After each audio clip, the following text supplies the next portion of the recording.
ينتسبون إلى سلمان الفارسی، کیونکہ یہ اکابر نقشبندیہ یہ سیدنا سلمان فارسی رضی اللہ تعالیٰ عنہ کی طرف منسوب ہیں، ان سے نسبت رکھتے ہیں۔ اور سیدنا سلمان فارسی رضی اللہ تعالیٰ عنہ سیدنا صدیق اکبر رضی اللہ تعالیٰ عنہ سے نسبت رکھتے ہیں، اور سیدنا صدیق اکبر اور نبی کریم صلی اللہ علیہ وسلم کے درمیان اب بیچ میں کوئی واسطہ نہیں۔ اس سے بھی آپ یہ اندازہ لگا سکتے ہیں کہ سلسلہ نقشبندیہ کا کیا امتیاز ہے اور کیا اس کی خصوصیت۔ پھر سلسلہ نقشبندیہ کی جو خصوصیات ہیں، یعنی جن چیزوں پر خصوصیت کے ساتھ زور دیا جاتا ہے اس سلسلے میں، ان میں پہلی چیز کیا ہے؟ اتباع سنت۔ کیا ہے پہلی چیز؟ اتباع سنت و شریعت۔ اور دوسری چیز بدعات سے اجتناب، بدعات سے دوری، اس سے بچنا۔ تیسری چیز صحبت شیخ، یعنی مرشد کی صحبت میں رہنا، ان کی بابرکت صحبت میں رہ کر کے ان سے فیض حاصل کرنا۔ اور چوتھی چیز ذکر خفی۔ ان چیزوں پر خصوصیت کے ساتھ اس سلسلے میں زور دیا جاتا ہے، اور ان چیزوں پر جو زور دیا جاتا ہے ایسا نہیں ہے کہ یہ بے اصل ہے، بلکہ ان سب کی اصل سنت و شریعت ہے، کتاب و سنت ہی اس کی اصل۔ بلکہ ابھی میں نے خطبے میں ایک حدیث شریف پڑھی ہے، نبی کریم صلی اللہ علیہ وسلم نے ارشاد فرمایا، اِنَّا خَيْرَ الْحَدِيثِ کتاب اللہ وَخَيْرَ الْحَدْيِ حَدْيُ مُحَمَّد صلی اللہ علیہ وسلم وَشَرَّ الْأُمُورِ مُحْدَثَاتُهَا۔ ارشاد ہوا حدیث شریف میں کہ سب سے بہتر کتاب، سب سے بہتر کلام اللہ کا کلام، کلام الہی یعنی قرآن کریم، وَخَيْرَ الْحَدِيِ حَدِيُ مُحَمَّد صلی اللہ علیہ وسلم، اور سب سے بہتر طریقہ نبی کریم صلی اللہ علیہ وسلم کی سنت کریمہ، اور وَشَرَّ الْأُمُورِ مُحْدَثَاتُهَا، اور سب سے بری چیز بدعات ہے۔ اس سے یہ معلوم ہوا کہ ہمیں کتاب و سنت پر عمل کرنا ہے، چاہے ہمارے دینی معاملات ہوں یا دنیاوی معاملات ہوں، یعنی اپنی پوری زندگی میں ہمیں کتاب و سنت کو اپنے لیے مشعل راہ بنانا ہے۔ کتاب و سنت کا اتباع ہمیں ہر حال میں اپنے اوپر لازم کرنا ہے، اور ساتھ ہی ساتھ بدعتوں سے ہمیں اجتناب کرنا ہے۔ کیا اس سے معلوم نہیں ہوتا کہ اس سلسلے میں اتباع سنت اور اجتناب بدعات پر جو خصوصی زور دیا جاتا ہے، اس کی کی اصل یہ حدیث شریف اور صحیح معنوں میں آپ دیکھیں تو یہی تصوف کی اصل اور بنیاد ہے. اور تصوف یہ وہ ضروری چیز ہے کہ اس کے بغیر حقیقت میں کوئی عالم ہو ہی نہیں سکتا. سیدنا امام مالک رضی اللہ تعالی جنہیں عالم المدینہ کہا جاتا ہے، امام دار الہجرہ کہا جاتا ہے، جن کے تعلق سے نبی کریم صلی اللہ علیہ وسلم نے ارشاد فرمایا یوشک ان یضرب الناس اکباد الابل فلا یجدون احدا عالم من عالم المدینہ، یعنی ایک زمانہ وہ آئے گا کہ لوگ علم حاصل کرنے کے لیے بہت دور دراز مقام کا سفر کریں، یہاں تک کہ وہ اپنی اونٹنیوں پر سوار ہو کر کے آئیں گے اور مسافت اتنی لمبی ہوگی کہ اونٹنیاں چلتے چلتے جب تھک جائیں گی، ان کی رفتار سست ہو جائے گی، تو انہیں تیز رفتار کرنے کے لیے ان کے سینے پر وہ انہیں تھپکیاں لگائیں گے تاکہ اونٹنیاں تیز چلیں. یعنی علم دین حاصل کرنے کے لیے وہ لمبی مسافتیں طے کریں گے. اس وقت عالم مدینہ سے بڑا عالم وہ نہیں پائیں گے. اس حدیث شریف کے تحت علماء فرماتے ہیں کہ ہاں عالم المدینہ سے مراد سیدنا امام مالک رضی اللہ تعالی، سیدنا امام مالک رضی اللہ تعالیٰ کو ارشاد فرماتے ہیں من تفقہ ولم يتصوف فقد تفسق ومن تصوف ولم يتفقہ فقد تزندق ومن جمع بینہما فقد تحقق.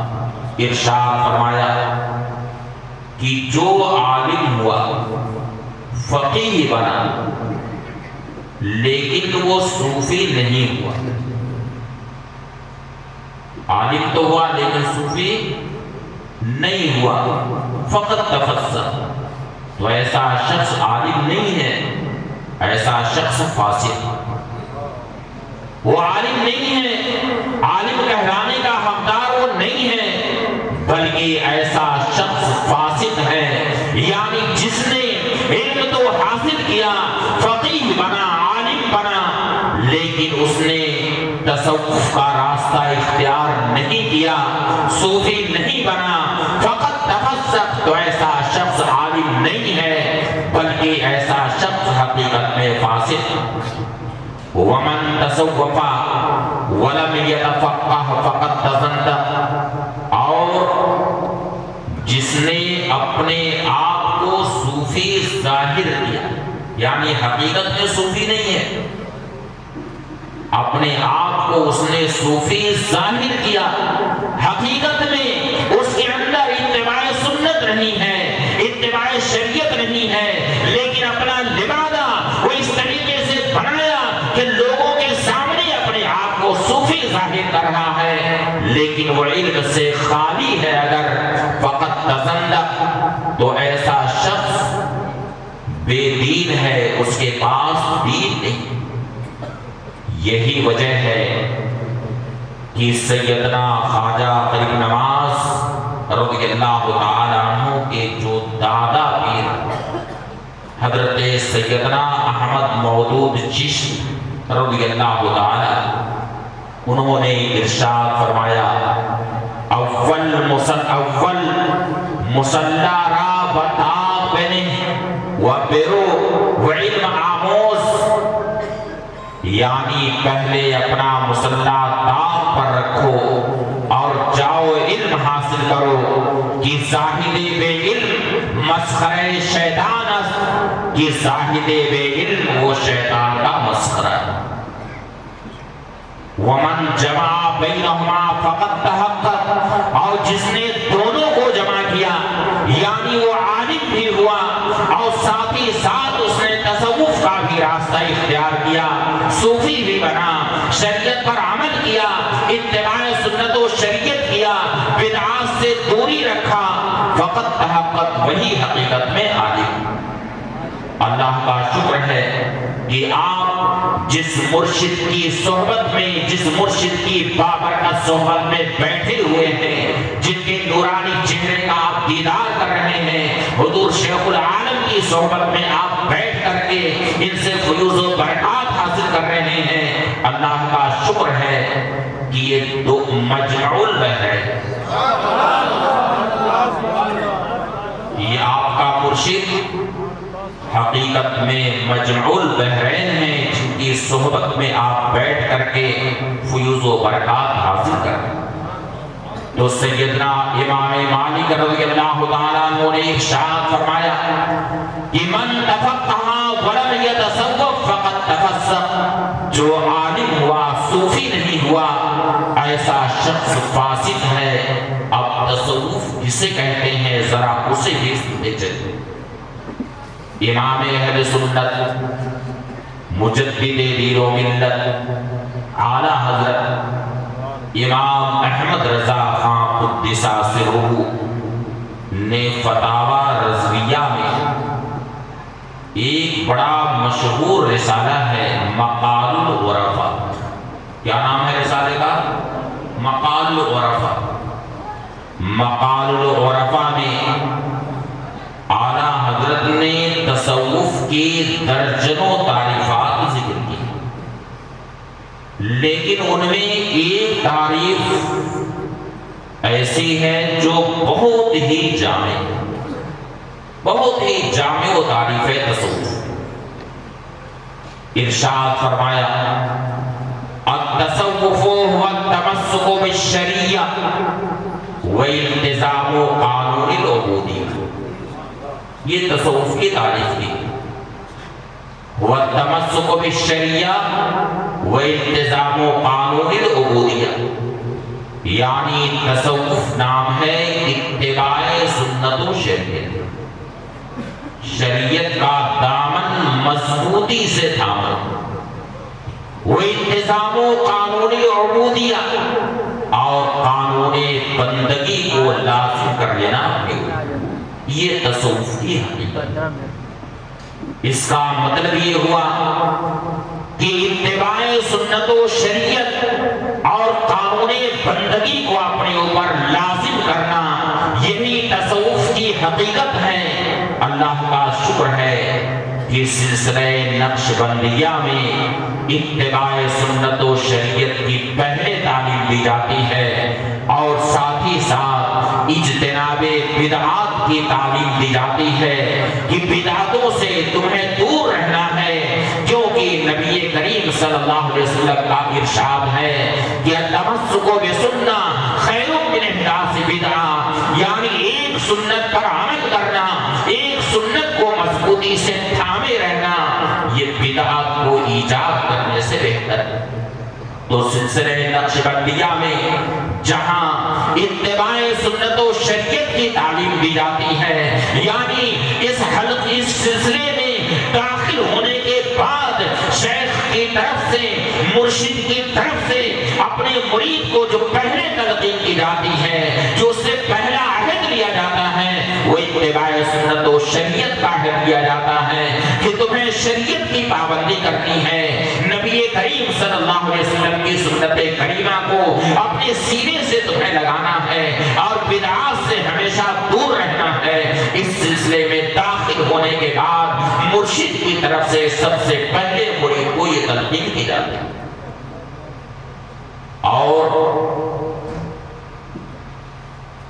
بڑے مشہور محدث ہیں جنہیں محدث مکی حضرت مولا علی قاری رحمۃ اللہ تعالی علیہ کے نام سے جانا،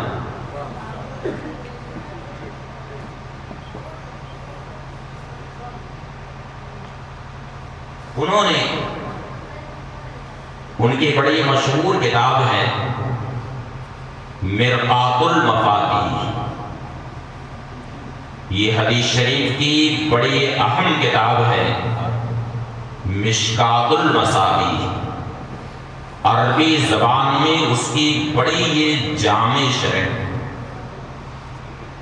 حضرت مولا علی قاری رحمۃ اللہ تعالی علیہ نے مرقات المفاتیح میں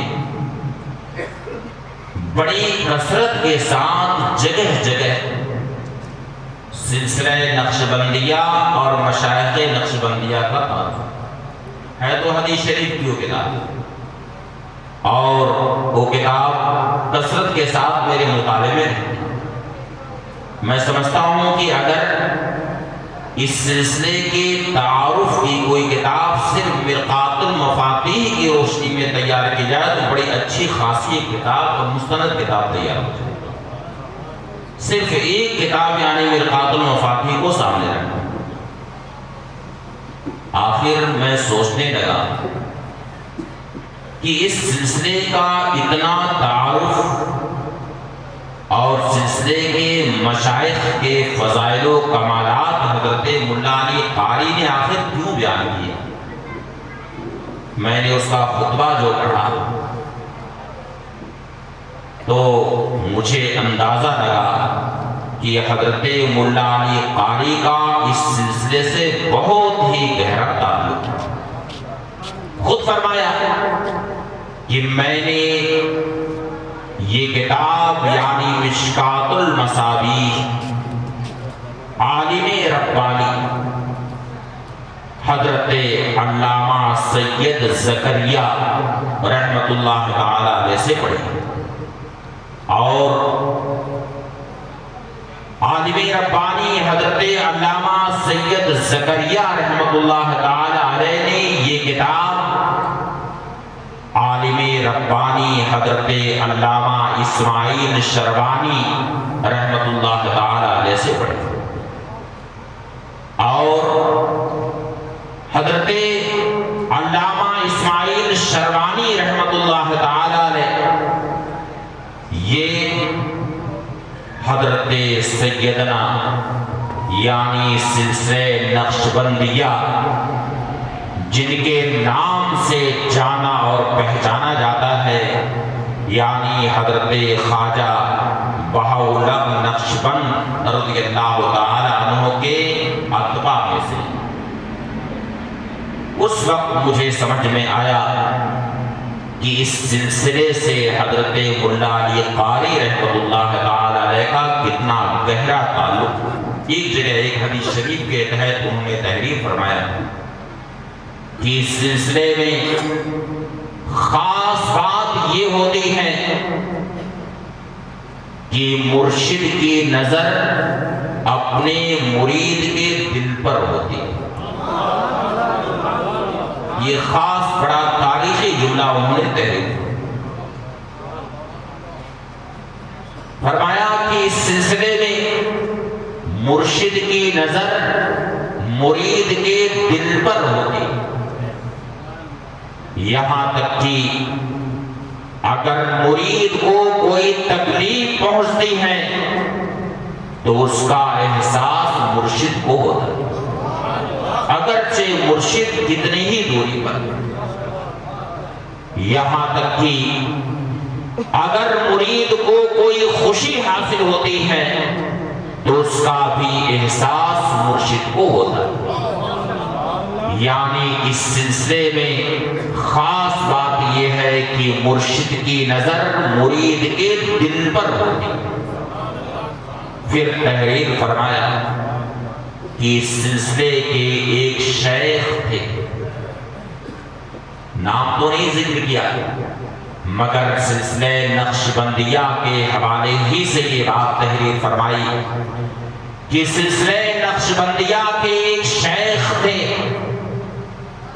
جنہیں بہت سخت ٹھنڈک لگ رہی تھی.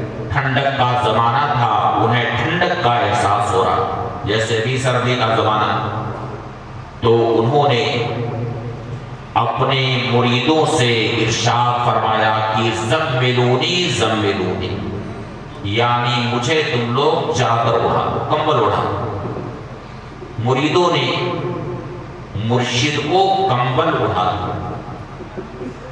پھر لکھتے ہیں اس کے بعد ان کا ایک مرید کہیں سے آ رہا تھا.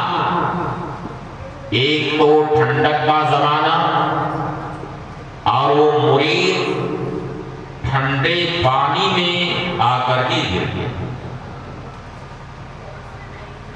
ایک تو ٹھنڈک اور دوسرے ٹھنڈے پانی میں وہ مرید آ کر کے گر گیا. تحریر فرماتے ہیں حضرت مولا علی قاری کہ شیخ نے دور سے دیکھا اپنے مرید کو کہ میرا مرید ٹھنڈک میں آ رہا ہے اور پانی میں گر گیا ہے. فرمایا ادفعوہ بالنار، یعنی اسے فوراً آگ تپاؤ، تم پانی میں سے نکالو اور آگ تپاؤ. فرماتے ہیں کہ ادھر مرید کو آگ تپائی جا رہی ہے اور ادھر شیخ مرشد بہت دوری پر، یہ نہیں کہ مرید کے قریب میں بیٹھے ہوئے تھے بلکہ اچھی خاصی دوری پر شیخ بیٹھے ہوئے تھے.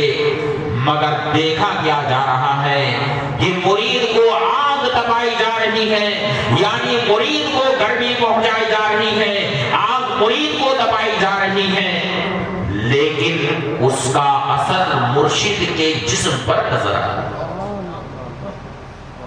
یعنی اس گرمی کا احساس، آگ کی تفش کا احساس مرشد کو ہو رہا ہے.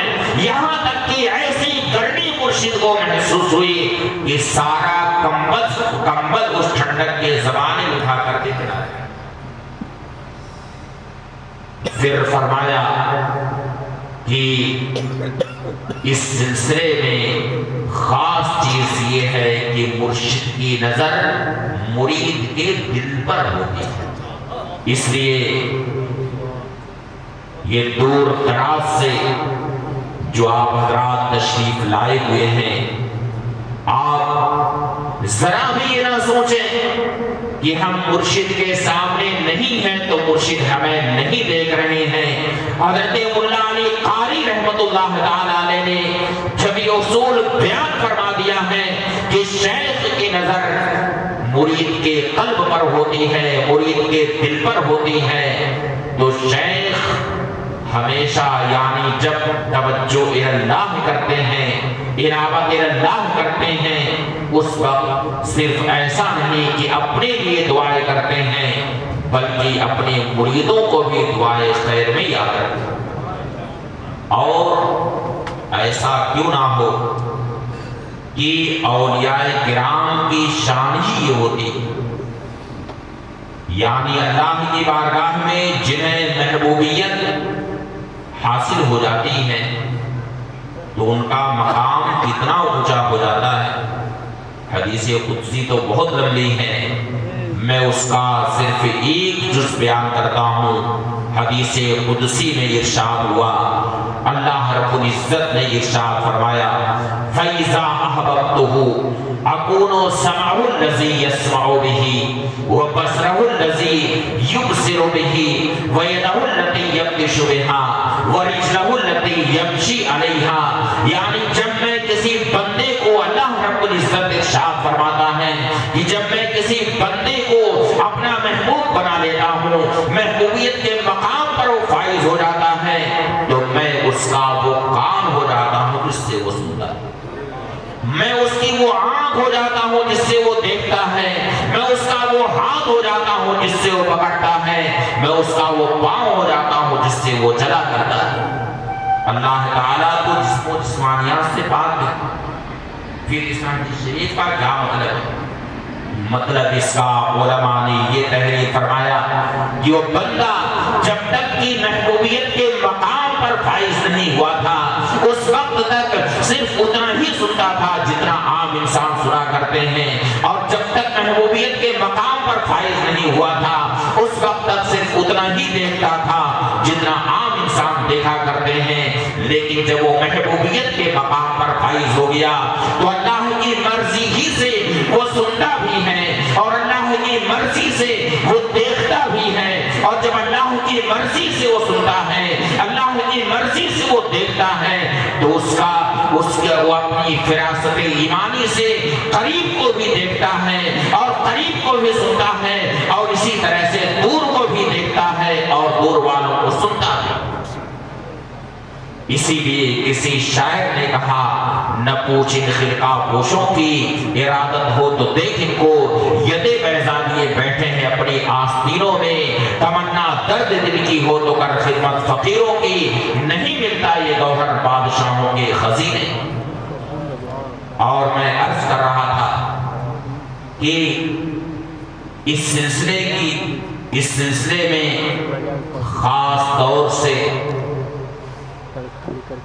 صحبت شیخ پر بھی توجہ دی جاتی ہے کہ مرید کو چاہیے کہ شیخ کی صحبت میں آ کر کے بیٹھے، شیخ کی بابرکت صحبت میں آ کر کے حاضر، خاص طور سے اس پر بھی اس سلسلے نقشبندیہ میں زور دیا جاتا ہے۔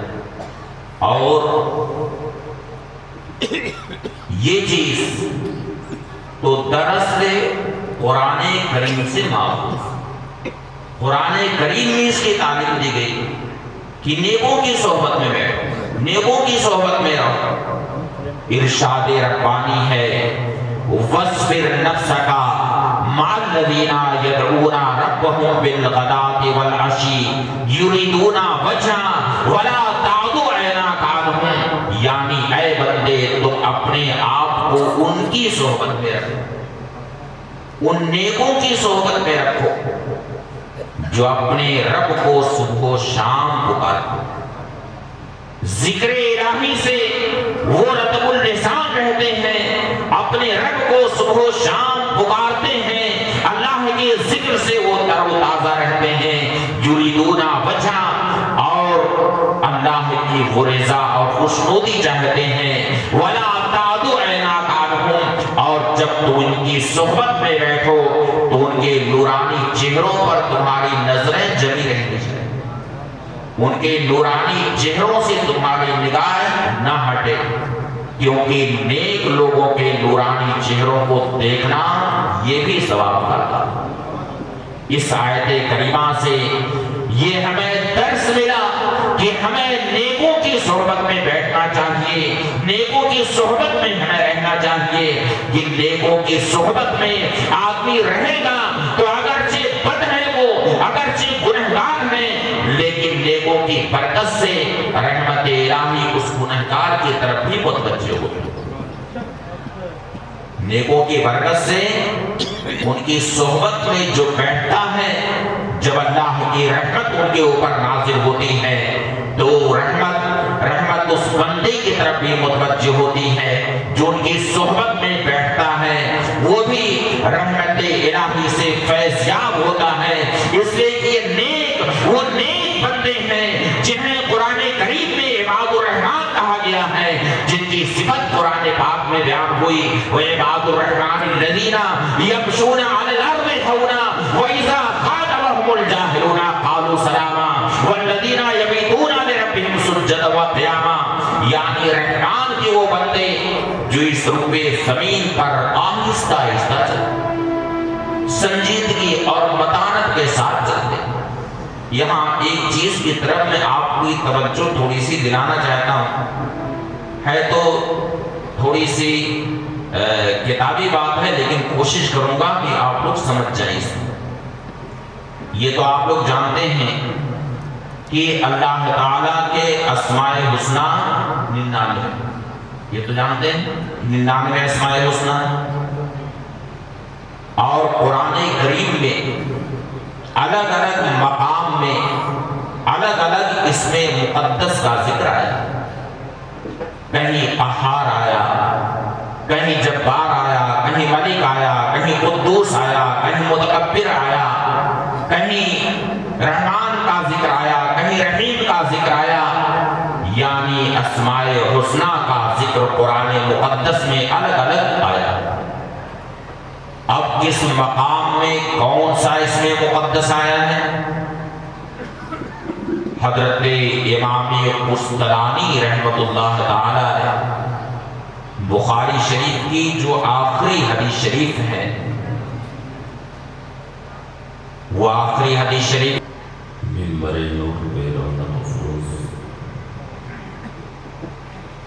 شیخ طریقت حضور شیخ العالم ثابت اللہ دامت برکاتہ العالیہ، علماء اہل سنت، معزز سامعین، السلام علیکم ورحمۃ اللہ وبرکاتہ۔ الحمد للہ رب العالمین، والصلاة والسلام على حبیبہ سید الانبیاء والمرسلین وعلى آلہ وصحبہ اجمعین، اما بعد، فاعوذ باللہ من الشیطان الرجیم، بسم اللہ الرحمن الرحیم۔ وعباد الرحمن الذین یمشون علی الارض حونا وَإِذَا خَاطَبَهُمُ الْجَاهِلُونَ قَالُوا سَلَامًا وَالَّذِينَ يَبِيتُونَ لِرَبِّهِمْ سُجَّدًا وَقِيَامًا۔ وقال رسول اللہ صلی اللہ علیہ وسلم: إِنَّ خَيْرَ الْحَدِيثِ كِتَابُ اللَّهِ وخير الهدي هدي محمد صلى الله عليه وسلم وشر الأمور محدثاتها، آمنت بالله صدق الله العلي العظيم وصدق رسوله النبي الأمين الكريم، ونحن على ذلك لمن الشاهدين والشاكرين والحمد لله رب العالمين۔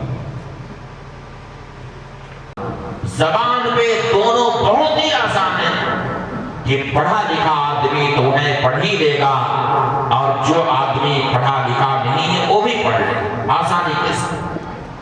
لیکن ان میں اللہ تعالیٰ نے اتنا عظیم ثواب رکھا ہے کہ قیامت کے دن میزان العمل میں جب نیکیوں کے پلڑے پر وہ دونوں کلمے رکھے جائیں گے تو نیکیوں کا پلڑا بھاری ہو جائے گا۔ وہ دونوں کلمے ہیں سبحان اللہ و بحمدہ سبحان اللہ العظیم۔ وہ دونوں کلمے سبحان اللہ و بحمدہ سبحان اللہ العظیم۔ اس حدیث شریف کے تحت امام قسطلانی رحمت اللہ تعالی علیہ نے اپنی مشہور کتاب جو بخاری شریف کی شرح ہے ارشاد الساری، اس میں تحریر فرمایا کہ اس حدیث شریف میں حبیبتان الرحمن ارشاد ہو رہا ہے، یعنی دو کلمے ایسے ہیں جو رحمان کو محبوب ہیں۔ یہاں اسماء حسنہ میں رحمان کا ذکر آیا، پھر فرمایا کہ جس مقام میں اللہ کے جس اسم مقدس کا ذکر زیادہ لائق ہے اس مقام میں اسی اسم مقدس کا ذکر آیا ہے۔ ایک مثال بھی اس پر پیش فرمائی ہے، ارشاد فرمایا جیسا کہ قرآن پاک میں ارشاد ہوا استغفروا ربکم انہ کان غفارا، یعنی اپنے رب سے تم لوگ استغفار کرو، تو یہ مقام استغفار کا ہے۔ اب اس مقام میں اللہ کے اسماء الحسنہ میں سب سے زیادہ مناسب یہاں پر غفار ہے، اس لیے غفار کا ذکر آیا ہے۔ استغفروا ربکم انہ کان غفارا، اپنے رب سے تم لوگ استغفار کرو، یقیناً وہی تمہاری مغفرت فرمائے گا۔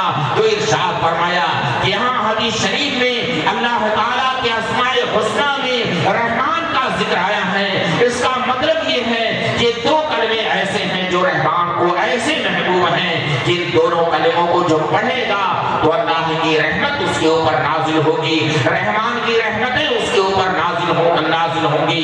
تو اس جو آیت کریمہ میں نے پڑھی ہے وَعِبَادُ الرَّحْمَنِ الَّذِينَ يَمْشُونَ عَلَى الْأَرْضِ حَوْنًا، یعنی رحمان کے بندے جو روئے زمین پر آہستہ چلا کرتے ہیں اور سنجیدگی اور متانت کے ساتھ چلا کرتے ہیں۔ وَإِذَا خَاطَبَهُمُ الْجَاهِلُونَ قَالُوا سَلَامًا، اور جب جاہل اور بے پڑھے لکھے لوگ ان سے اپنی جاہلانہ باتوں میں مخاطب ہوتے ہیں تو ان سے وہ جاہلانہ باتیں نہیں کرتے ہیں